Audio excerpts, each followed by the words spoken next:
Welcome back, Bolt fam, to another episode of Chargers Powder Hour, episode number 71, brought to you by your co-hosts, Colin Appel and Miles Raruka here. Man, it is draft week. We are officially here. We are officially 2 days away from the 2023 NFL draft. How we feeling? How stoked on a 1 to 10 meter? How stoked are we? Man, TGIDW, man. I am probably about like a 9 right now. That will progress to a 10 and above when I wake up on Thursday, man. What a great time to be alive. What a great time to be an NFL fan. As you guys know by now, our Los Angeles Chargers are slated to pick number 21 overall come Thursday night. And today, I mean, we've already done a few episodes talking about, what we kind of want, what we're thinking, and we're gonna kind of do our final rundown today, talk about some Telesco stuff, man. But yeah, man, I'm excited. I'm excited for this episode. I'm excited for Thursday night. How are you doing, my man? Dude, I am pumped. I can't wait. In 2 days, I'll be in Kansas City attending my first ever NFL draft, and I am stoked, man. They can't get here fast enough. No kidding, man. It's really just looking forward. This is one of my favorite weeks of the year. This is kind of our halftime of the NFL offseason. It's all downhill after this, man. And yeah, I'm ready to lock in. I'm excited for Thursday, Friday, and Saturday. Dude, yeah, I can't wait. Kansas City should be a good time, but before we get kicked off here, as always, what are you drinking and is it something different than the usual? No, I just oh shit. I did have a Coors. Gotta go find. I don't know where I put it though, but I have a Coors around here somewhere. I was drinking a Coors.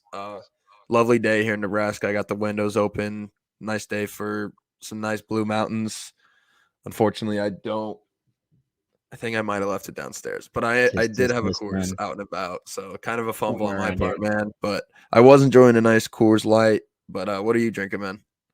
Well, I decided to mix it up today a little bit, and being as we're from Nebraska, don't get to sip this beer too often, either when I'm traveling most places or if someone's kind enough to ship me some. But I got a traditional Yingling lager, America's oldest brewery.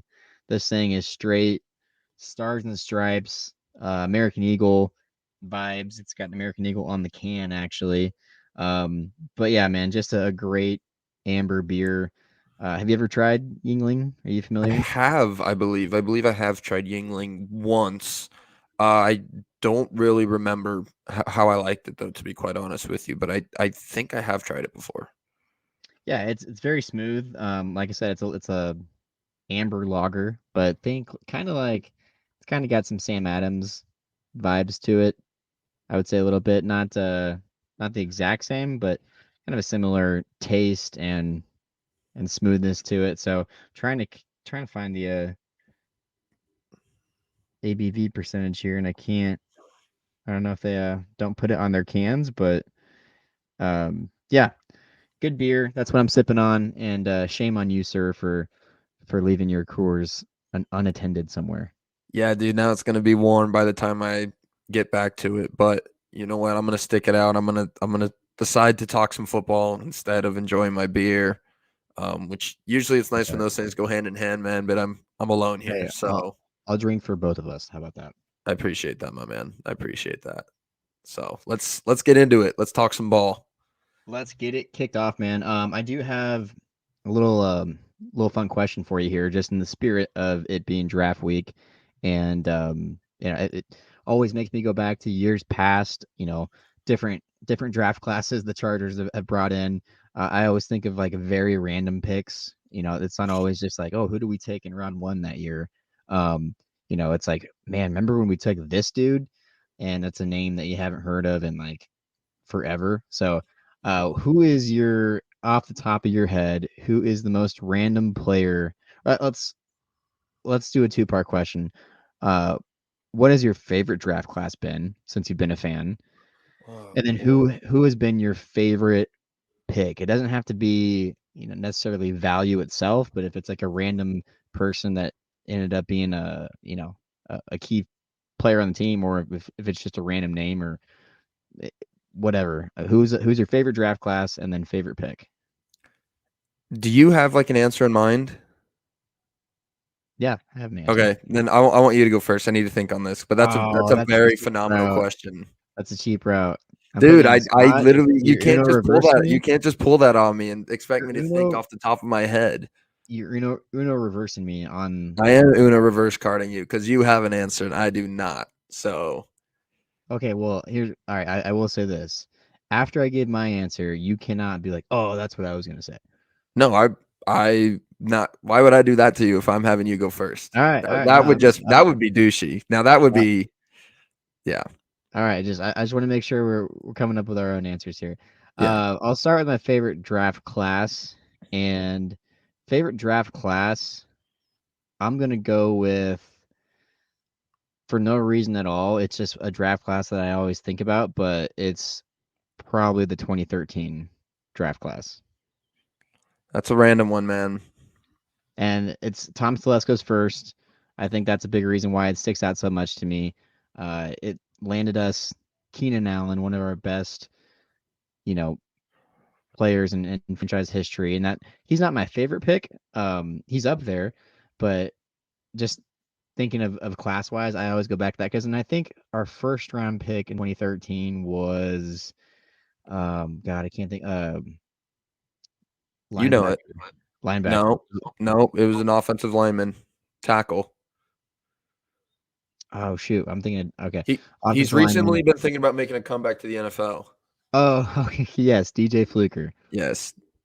my boy. Yeah, And with then that train, do you remember who was second round? was it Melvin Ingram? No, it was Manti Te'o. Oh, you're right. Melvin Ingram was in that class too, wasn't he? No, Melvin Ingram was the year before, pick 18. He Okay, was I knew he was Melvin like Ingram was 20. a first rounder. Yeah, I knew he was like 2012, 2013. Mhm. That's why I thought he was the first rounder. Or no.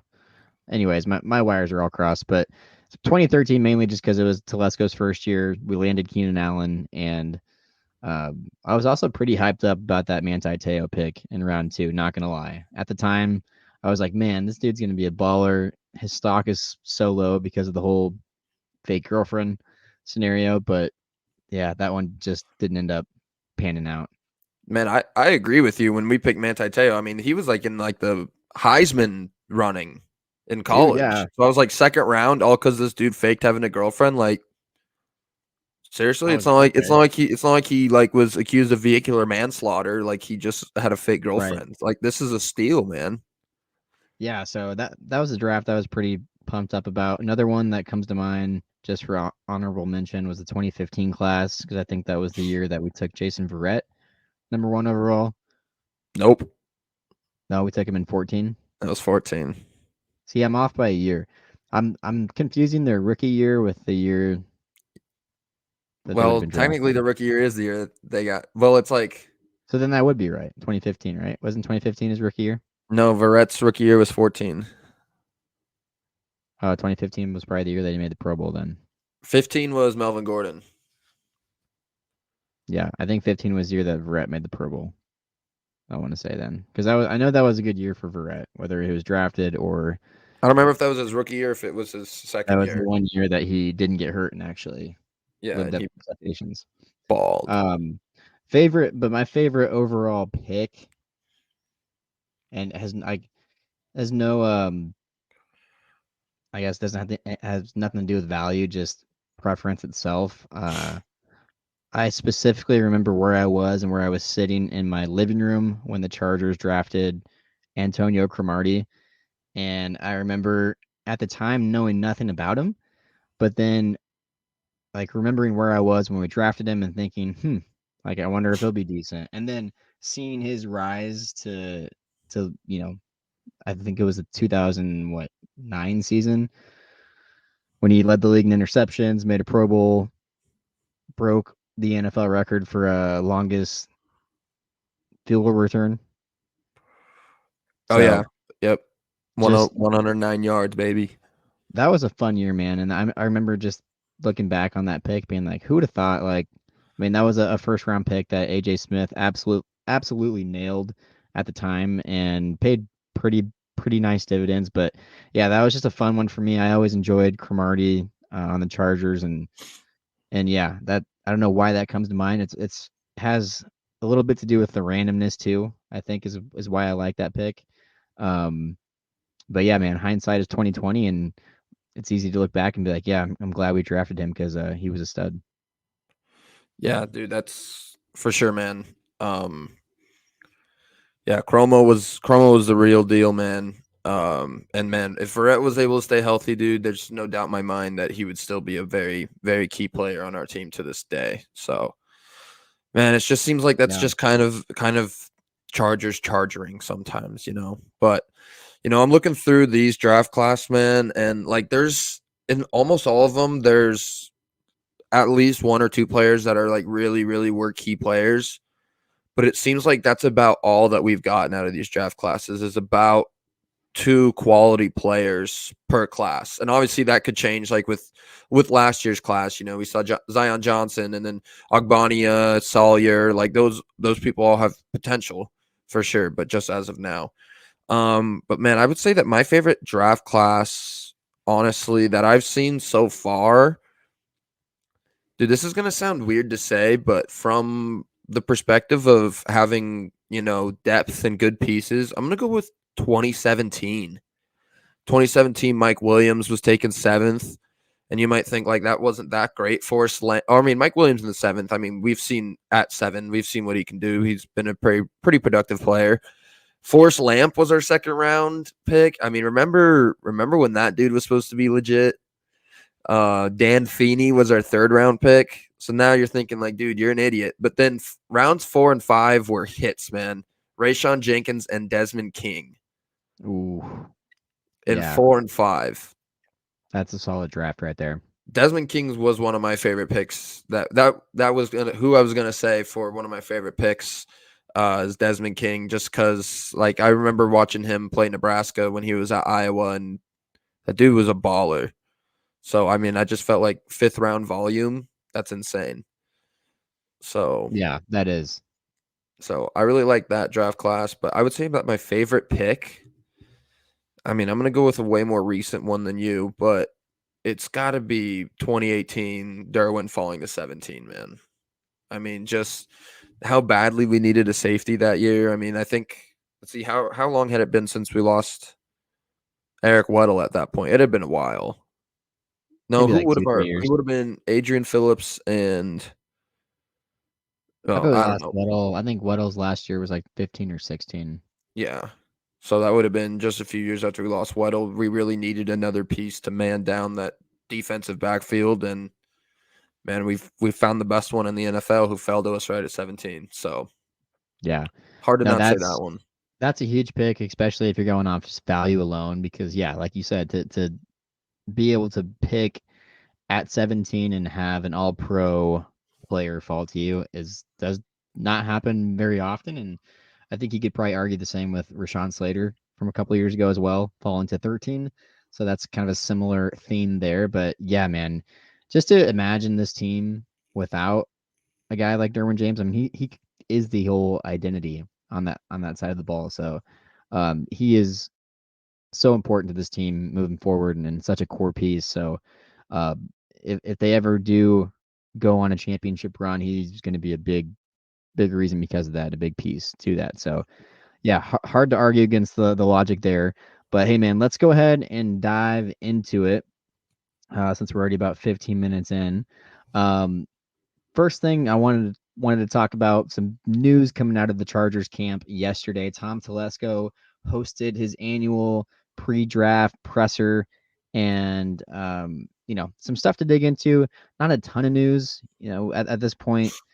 Charger fans kind of understand that Tom Telesco doesn't tend to show a lot of cards ahead of the draft. It's pretty tight-lipped. Everything's sealed under wraps, and why would you? Why would you give any other teams any, intel that they might need and take and run with? So, but we know that's kind of his draft philosophy. But he did have his press conference yesterday, so I did want to, you know, kind of just break that down, hear your thoughts on a couple of things. But uh, first off, I did want to, talk about the Austin Eckler situation. Telesco brought it up, said, "Hey, there's no update on him," but he did discuss some other options that the team has within the team. Um, Guys like Isaiah Spiller, Joshua Kelly, Larry Roundtree. So, um, what I mean, right off the bat, what's your first reaction, first take to Telesco basically saying no update on Eckler, and um, you know, how do you feel about how do you feel currently about those three other guys behind him, and of those three, who do you think could end up being the most productive or end up stepping up the most? Yeah, I'm really looking forward to what Spiller does this upcoming year, and obviously, I think that the running game is obviously another aspect of the draft that we can definitely tackle. So I'm excited for that as well. But yeah, I think Spiller for sure. I loved what we saw out of him coming out of out of him coming out of college, and then it just felt like last year. You know, he kind of busted up his ankle in the preseason, and then I just don't know if it was more of a precautionary thing or he just wasn't quite ready to take the field yet. Whether it was ankle or playbook or just really getting the feel of the speed of the NFL. So, that is one person that I'm really looking forward to seeing progress this upcoming year in Isaiah Spiller. But for me personally, I would be pretty surprised at this point if Austin Eckler were to survive through Friday and he's not a Charger come this upcoming season. I feel like if a trade is going to be made at all this offseason, this is kind of the last week with the draft upcoming This that is it's going to happen. the time it So, would happen. Yeah, no, I yeah. I agree with that, and yeah, no, that's I'm glad you said that because that honestly isn't something that I thought of right away. But yeah, I think if he makes it through this weekend, still in the powder blue, um, I think it's safe to say he's the kind of guy that'll probably finish out his deal. I don't see him holding out. I don't see him causing any more drama. I mean, it's not really. We've talked about this before. It's not advantageous to him at this point to do that. So, um, yeah, that's a great point to bring up. I still think he will be in powder blue after the weekend. But I definitely, I definitely would be lying if I said I don't think Tom Telesco will be taking calls all weekend about Austin Eckler. I mean, that phone is probably going to be ringing, and they know that. It's honestly probably a little bit of leverage in the Chargers' pocket going into this draft. Kind of having that. That's not necessarily in your back pocket in the sense that you know that you're going to do it, but it's just nice to kind of have that piece of, hey, if the stars align and there's an offer that they just can't refuse, and it ends up being advantageous for the organization. That's something that can come out of, or that's something that can come out of this at least. So that's nice to think of. But I definitely, man, I just don't see it happening.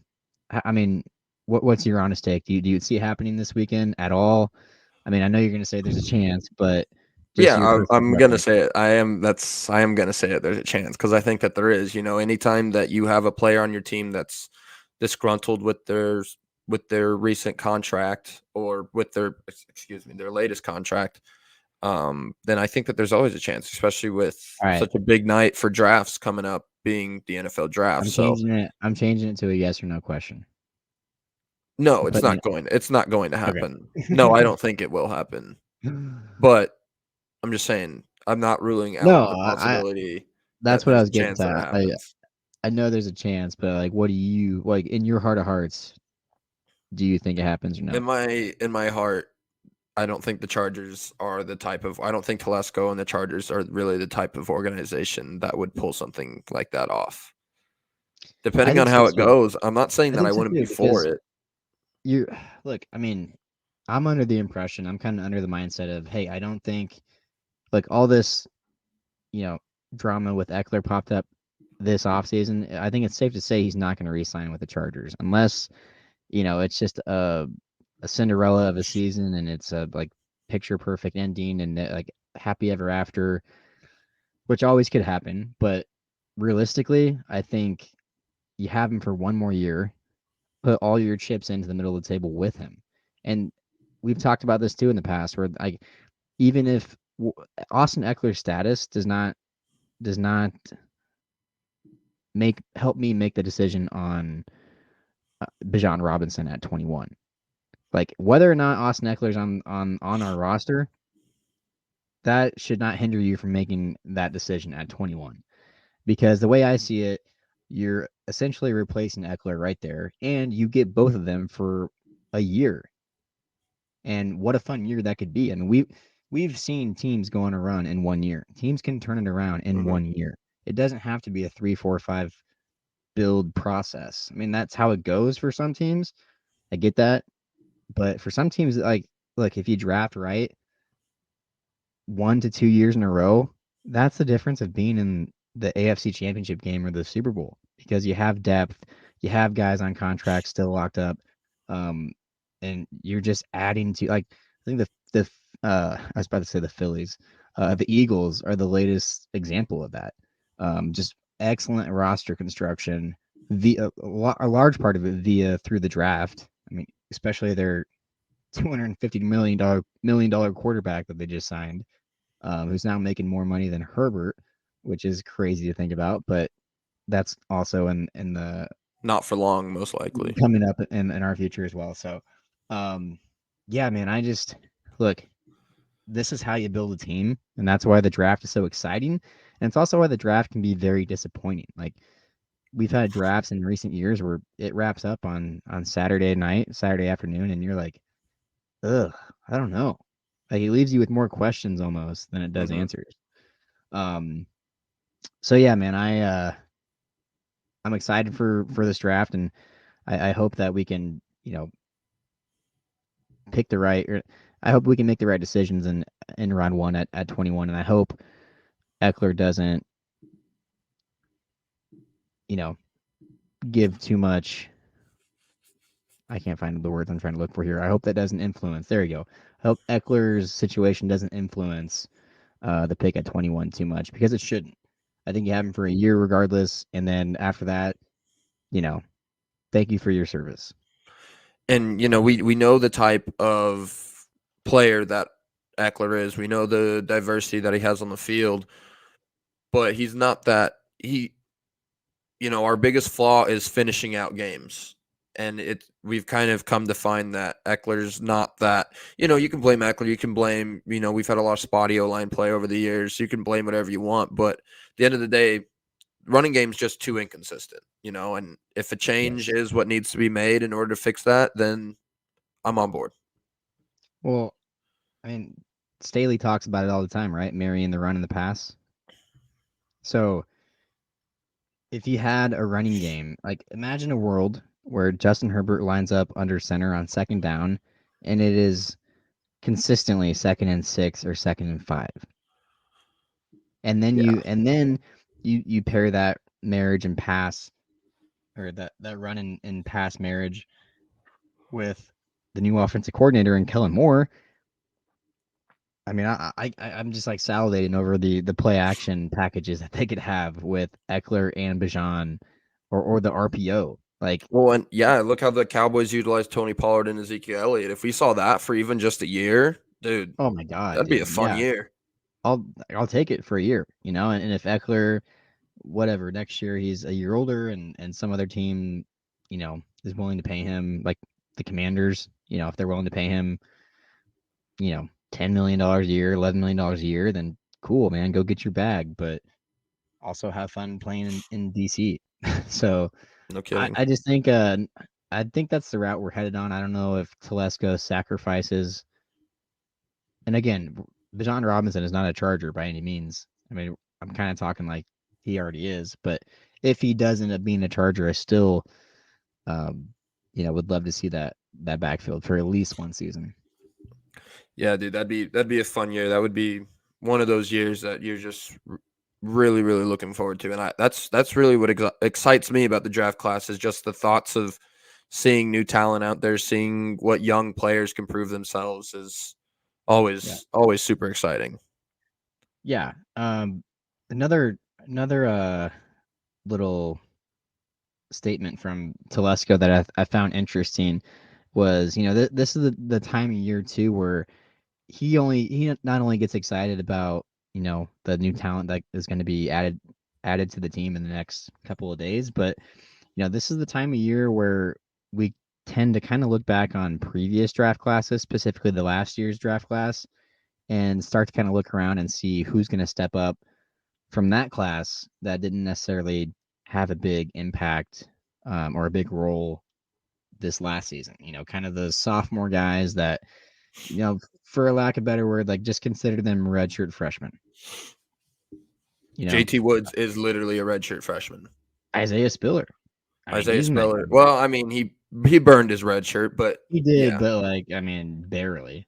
yeah, I know what you're referring to. But I would put him in that category. Jasir Taylor, Dean Leonard, guys. Well, again, and these are guys that you know, Telesco has his pros and cons. We know that, but I think one thing on the pro side for him is that he can get production out of some of those guys that don't produce in their first 2 years necessarily. I mean, guys like Trey Pipkins, guys like Rashawn Jenkins. Where it's like it takes them 3 years to to be a legit NFL starting caliber player, but by God, they get there. So that's what excites me about this time of year too. And specifically, I think if there's one guy to be the most excited about, well, actually, let's make this interesting.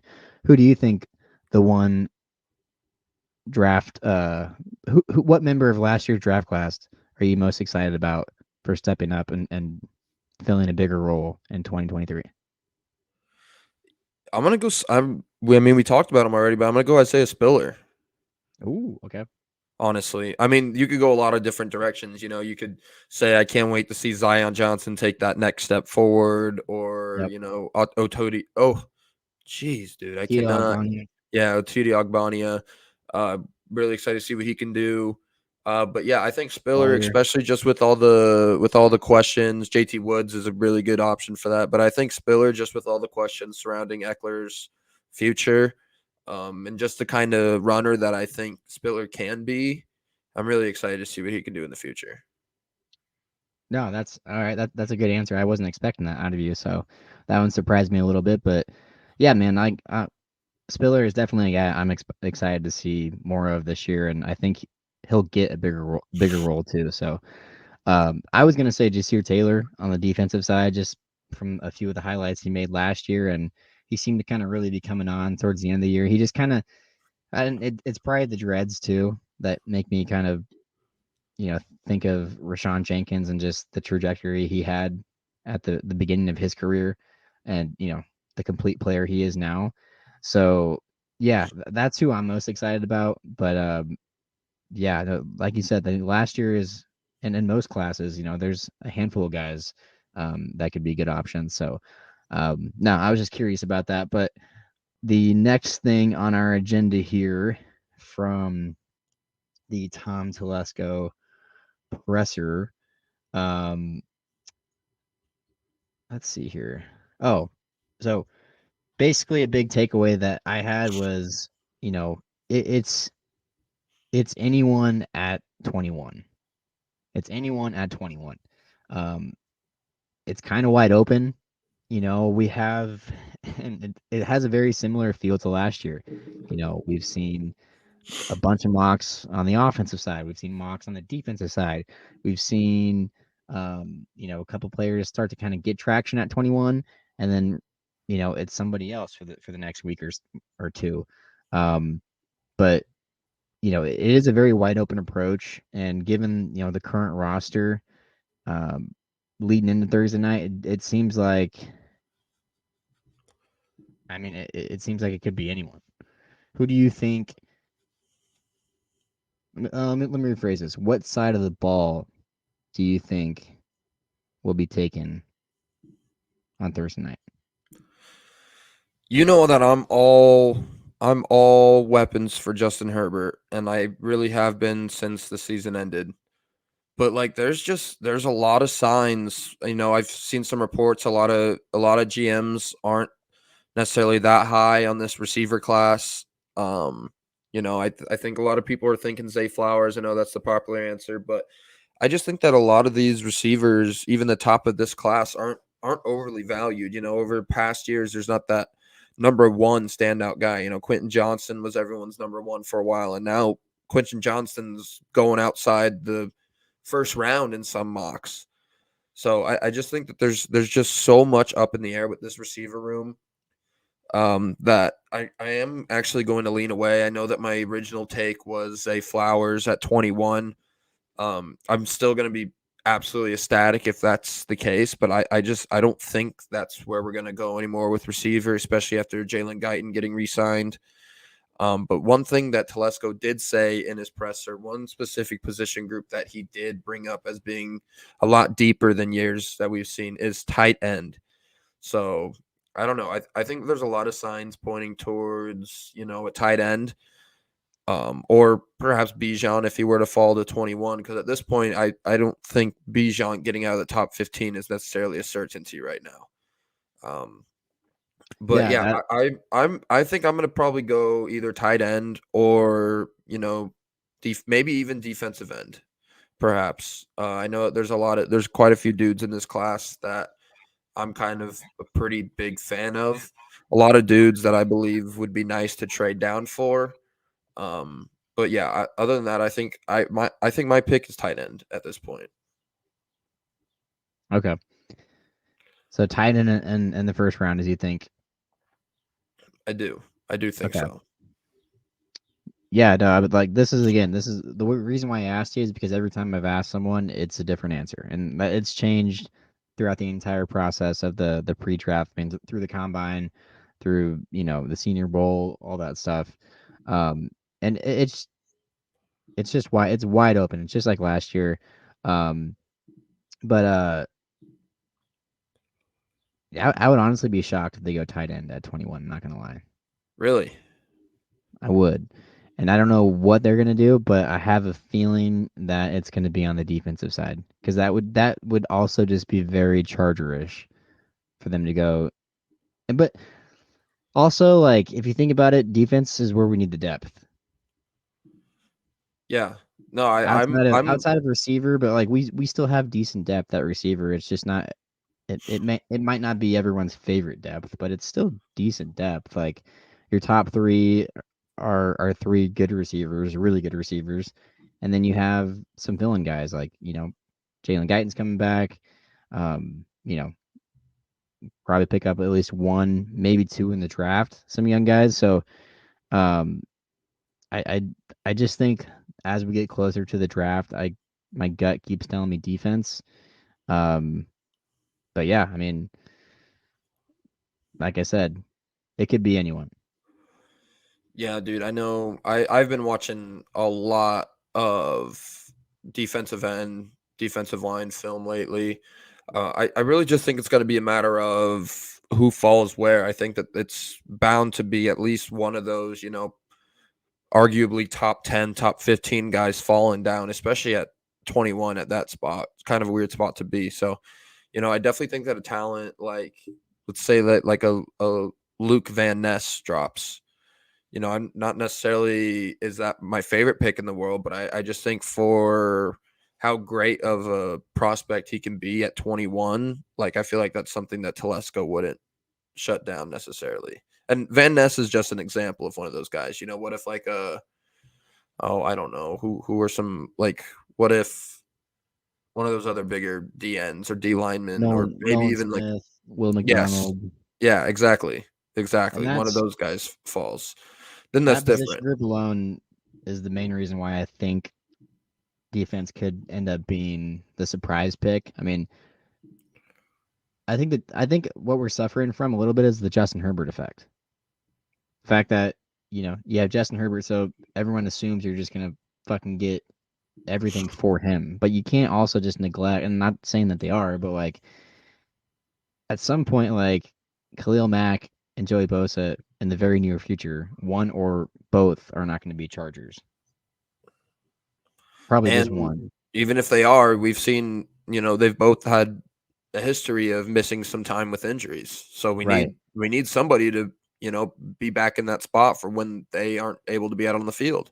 And it just seems like as much as you want to keep adding weapons for Herbert, he already has a lot on his plate for weapons. Like, at what point are we getting too greedy weapon wise? Whereas like you can't not replenish these other areas because they haven't really been replenished for a couple years. I mean, yeah, we just got Khalil Mack last year, and Chris Rump is only in what, year 3, I think, year 4, something like that. So Yeah.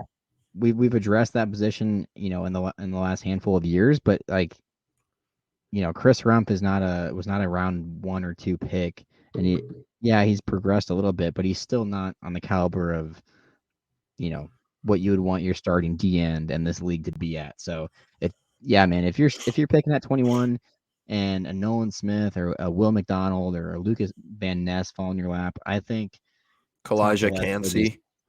yes, I think they just take that and they say, hey, now we have crazy depth on the outside.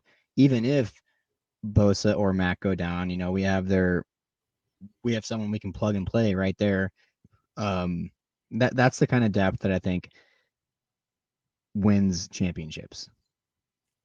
It, you know, Yeah, yeah, I 100% agree with you. And like you mentioned with Herbert's weapons, there's a lot of phenomenal, stretch the field guys that are going to be available in that second, third round, let alone, tight ends. yes. There's going to be receivers, there's going to be tight ends. There's a lot of running backs I like. I think that this class maybe not necessarily is top end heavy in the offensive weapons category, but there's definitely some diamonds in the rough that need to be found. Yeah. No, I totally agree. I think this is a great time to transition into what my next topic was going to be, and that is keeping track of what other mock drafts out there are doing and what they're looking like. Because at this point, I mean, look, it's kind of foolish to not look around and be like, hey, what do other people think uh, happened Thursday night, in or at pick 21. So right here, I have the Chargers mock draft tracker 10.0, pulling this straight off of their website. But this is from different writers, analysts, opinions from across the sports media world. So first up, we have Matt Miller from ESPN. Matt mocks the Chargers will pick running back Bijan Robinson out of Texas at 21. He says finding a landing spot for my number 3 overall player is tough. Which team will value talent over positional value? Robinson is a 3 down, do it all back, and can very quickly be the best in the NFL. I Hard think pass up on that. I think we should go through and give that a grade, how we would feel about that pick.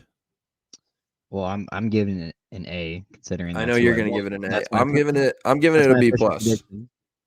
What was it? B I'm plus. going B plus.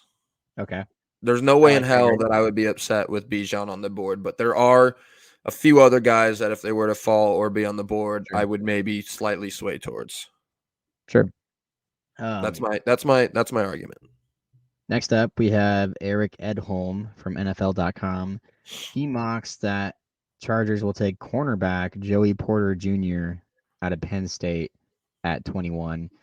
He cites, the corner remains a big need, especially with J.C. Jackson's injury timetable unclear. Porter has the length and athleticism to tempt Brandon Staley, and the Chargers seem to put stock in prospects with NFL bloodlines. Joey Bosa, Asante Samuel Jr., Nasir Adderley, etc. Um, this one surprises me. I again would not be upset with this pick. I think with Telesco's presser and him basically saying, "Hey, this is a time of the year where we get excited about guys that we've picked in previous classes and expect them to step up." I think corner is one of those positions where they might look at it more as, "Hey, we get JC back when we get him back." It sounded like he's kind of ahead of uh, progress a little bit. Um, but I also think they have a couple of other guys on the roster right now that they could ask to step up and fill those needs. So I'm gonna rate this. I'm gonna rate it a B, and I almost went B minus, but I'm gonna stick with a solid B, and the fact that I think you could hit a bigger home run elsewhere in round one. Yeah, I would also probably give this a B, probably closer to a B minus. I just think that there's going to be a lot of other guys on the board that I like a little bit more than Joey Porter Jr. But at the same time, injuries happen to us. We need depth. Corner is one of the most important positions in all of football. And J.C. Jackson, like you mentioned, coming off that injury, um, and we might need someone to step up in that department. So definitely wouldn't be upset with that pick, but it doesn't really doesn't get me rocking wood, if you know what I mean. So I'll give it a B minus. I gotcha. Next up, we have Peter King from Pro Football Talk. He mocks that the Chargers take wide receiver Jordan Addison out of USC at 21. Peter King had this to say about Jordan Addison. The East Coast kid strayed from his comfort zone in 2022, transferring to USC after winning the Blitnikoff Award, best receiver in college football, at Pitt in 2021. He caught 100 balls at Pitt. Then, with a ton of attention on him at USC, he only caught 59 in a totally different offense. Mentally and physically tough and versatile, he played 60% in the slot and the rest outside in 3 college seasons. Because of all of that, I think it raises more questions than brings answers for me with Jordan Addison at USC. And the main reason I'm not sold on this pick at 21 is because I think we already have a receiver on the team, and his name is either Josh Palmer or Mike Williams. And I'm not saying that that is a direct comparison, but when I look at his draft profile, kind of the way he stacks up, he doesn't do anything crazy different that's going to stretch this offense than those other two guys already do. So because of that, I'm going to go a B minus with this grade. Yeah, I would agree with you. I'm actually going to go C plus. Jordan Addison, I just think, like I said, for the other two guys, there's going to be other receivers that I like more that are going to be available in this spot, let alone available way past round one. So, I think Jordan Addison, not a huge fan. I'm going to go C plus. All right.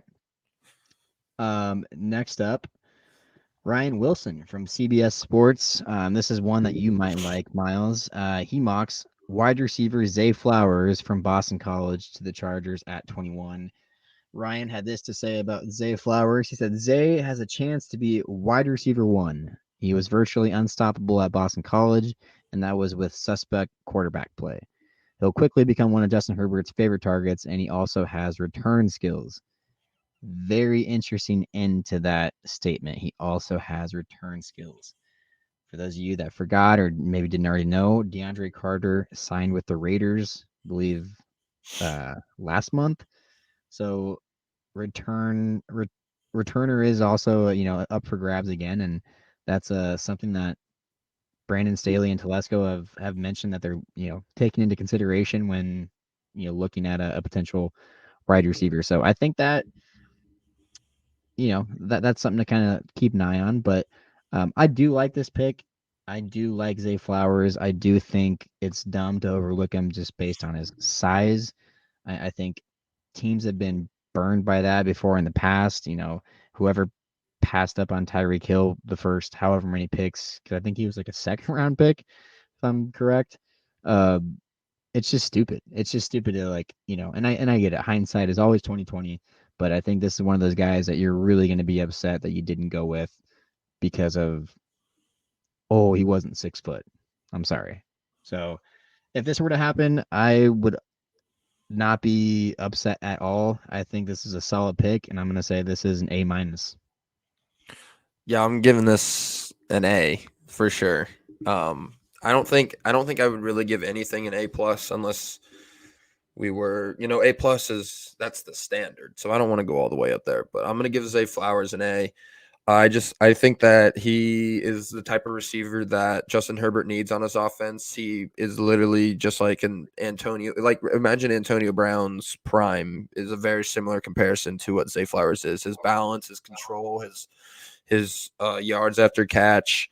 It's literally everything that I really love in a receiver, and especially for a guy like that to have a quarterback like Justin Herbert, it's going to look very similar. It would look very similar to Patrick Mahomes and Tyreek Hill, in my opinion. So, Zay Yeah. Flowers, an A, probably as close to an A plus as I can get for me. All right. I love it, man. Next up, we have Danny Kelly from The Ringer. He mocks the Chargers draft edge Miles Murphy from Clemson. Um, Now, this is an interesting one because I haven't really seen him mock to the Chargers all that often, but this is a position that I think has the most likely chance of swallowing up the Chargers and just forcing their hand and being like, hey, one of these guys at this position is going to fall to us and we got to go there. So, but Danny Kelly says Murphy would add to the team's already strong pass rush group. Yep. Giving the team another long, twitchy edge presence to rotate inside to in alongside Joey Bosa and Khalil Mack. So he's kind of, thinking what we're thinking, but he just thought someone different. And so I am not, I'm not too familiar with Miles Murphy, but just based on position value alone, I'm gonna give this a B plus. Yeah, I feel like Miles Murphy would be like the Zion Johnson pick of this year's draft. It would be a guy that, we know has a pretty high upside, but we just don't know what too much about. With that being said, I just don't know too much about Miles Murphy, neither do you. A guy I have not watched any film over, but I have seen him mocked once or twice. I'd give this one a B minus. Obviously, a position of need, positional value, it's all there. So I'd be fine with it. Not necessarily my preferred pick at number one, just due to my lack of knowledge of him, pretty much. Yeah, I agree. Next one is one of my favorite picks. Not my prediction, was not my official prediction, but probably is very close behind it at number two. And Maurice Jones-Drew is the one that made this mock, and he mocked edge Nolan Smith out of Georgia to the Chargers at 21. He says a lot of people want to see the Chargers select an offensive player here, but sacking the quarterback will help this team get over the hump in the playoffs. Smith brings a winning pedigree and a different type of speed off the edge that will complement Joey Bosa and Khalil Mack.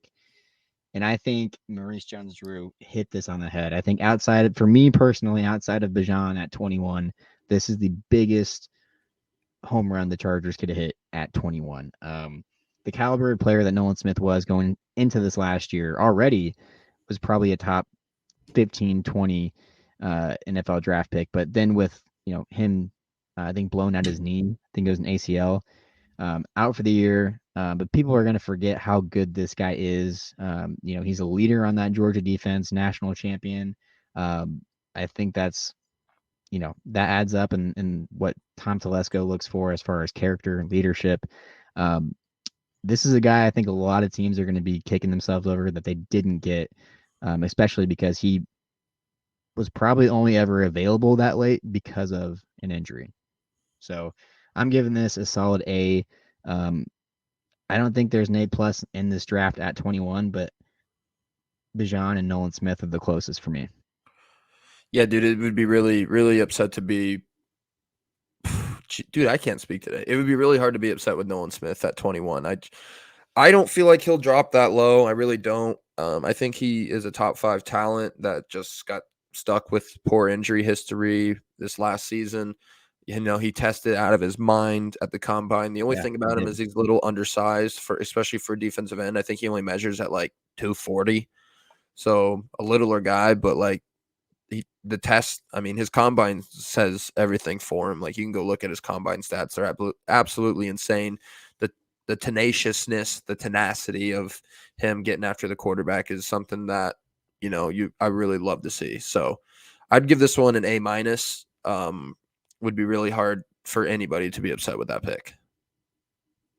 I agree, man.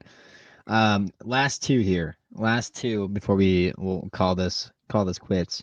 We have Michael Renner from Pro Football Focus, and he is on the Bijan train. He's mocking Bijan Robinson at 21 to the Chargers. This is our first repeat, so I think that's worth noting. But he says new offense coordinator Kellen Moore is going to bring a stronger commitment to running the football than the Chargers have had in recent years. With that comes the best running back prospect we've seen in years. Again, I think people are underselling or underestimating what this offense with Kellen Moore, with Justin Herbert, with Austin Eckler, and with Bijan Robinson would look like. Utterly stupid, maybe the best offense we've seen. It might advance us to the 2040s. Who knows? But I'm giving this an A, hands down. Yeah, I mean, we've already been over it. This his tape speaks for himself. So Yes, sir. Last one here before we wrap up. We have Jonathan Jones from CBS Sports, and he's keeping it short and sweet, but he has the Chargers mocking tight end Dalton Kincaid out of Utah, another solid pick. And he basically just says, hey, the Chargers still add the offense by getting Justin Herbert, or the Chargers still add to the offense by getting Justin Herbert a big tight end. So, um, kind of a similar thing where it's like, hey, if you're not going to let the Austin Eckler situation influence taking a running back, why let the two tight ends you just brought back this offseason influence taking Dalton Kincaid at 21? So I love this pick. I think this is an A minus, and I would not be mad at all. yeah, I'd probably give the Kincaid pick a B. I love his receiving ability, but I do like Michael Mayer just a bit more at this spot. I fully believe that he'll be available as well. I just like him a little bit more for the run blocking aspect of his game. You know, Kincaid. I think Mayer's the more put together tight end, has more, of brings a lot more to the running game than any other tight end does in this class. You know, if Kincaid or Mayer were to fall or not fall, but if we were to not snag them at 21 and we were to go after, a Tucker Kraft or a Sam Laporta in later rounds, I would love that. But to be quite honest with you, tight end class, my number one guy, I think, not necessarily at 21, a guy I would want to trade down for. I wouldn't want to reach at 21, but it would have to be Darnell Washington, dude. Mm, That dude is just an absolute freak of an athlete. I think he can do it well in the receiving game. And I mean, I saw him move some of those bags at senior day, and that dude's a scary motherfucker. So I don't know. Maybe that could be a second round guy. But yeah, tight end class, I really love the value that I think Darnell Washington brings. Not at 21, but I think later on in the sure. draft Yeah, is definitely somewhere that he can be picked up. I got you. I got you, man. Well, yeah, man. That this is the last time that we will have any conversations together before draft night is here. It's only 2 nights away, man. I cannot wait. I will be there live as it happens. So, if any Charger fans are out there, come say hi. I'm sure we'll say hi to you and just have a good time, man. I'm stoked. Dude, yeah. It's really looking forward to Thursday night, man. I can't wait till that little chime rings in and the pick is in, baby. Dude, yes, yes, something that we've waited for basically since the clock hit zero in Jacksonville. It's a long time to wait just for a little bit of football news and free agencies sprinkled in there too. So, it's not like we haven't had anything to get excited about, but yeah, man, something about the draft, like you said earlier, just brings new life. It's the start of it's the symbol of a, you know, new life, start of a new year, and um, everyone's back to 0-0. There's hype with every team. There's mini camps coming up and OTAs and training camp down the road. So, uh, like you said, it's everything's downhill from here, and before you know it, we'll be doing our first preseason game preview. All right, lock it in right here. I know we talked about it last week in our first mock, but things have kind of changed since then. Who are the Chargers selecting at 21? I know who you're going to say. I just want to see maybe you've changed it, maybe you haven't. All right, you want to know what Chargers are taking at 21?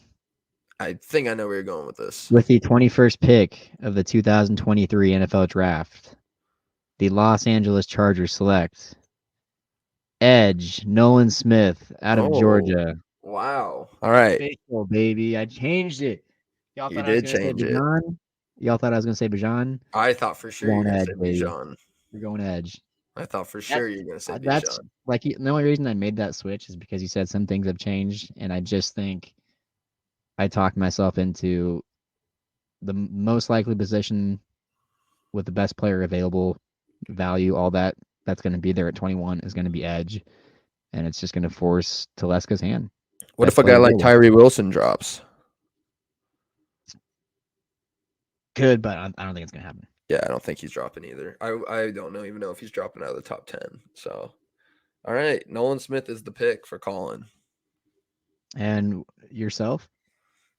Dude, I said Zay Flowers initially. Like I mentioned, a lot has changed, but I really think that when the pick is in and the Chargers are on the clock, it will be Michael Mayer, tight end of Notre Dame. Ooh, okay. That's my We pick. both. Hey, Popper liked that pick in his article. I just want to put that out there. I just think he's a really complete weapon and can do it all on the field. So, Hey man, we both switched up. So hey, that's how you know we've this thing is wide the fuck open, man. Like anything can happen. it really And is. I'm excited for it. Just like last year, none of us were really expecting Zion Johnson's name to be announced, but the second it is, it's all love. He's a Charger. He's part of the Bolt fam, and we just have to embrace him and be excited about what's to come.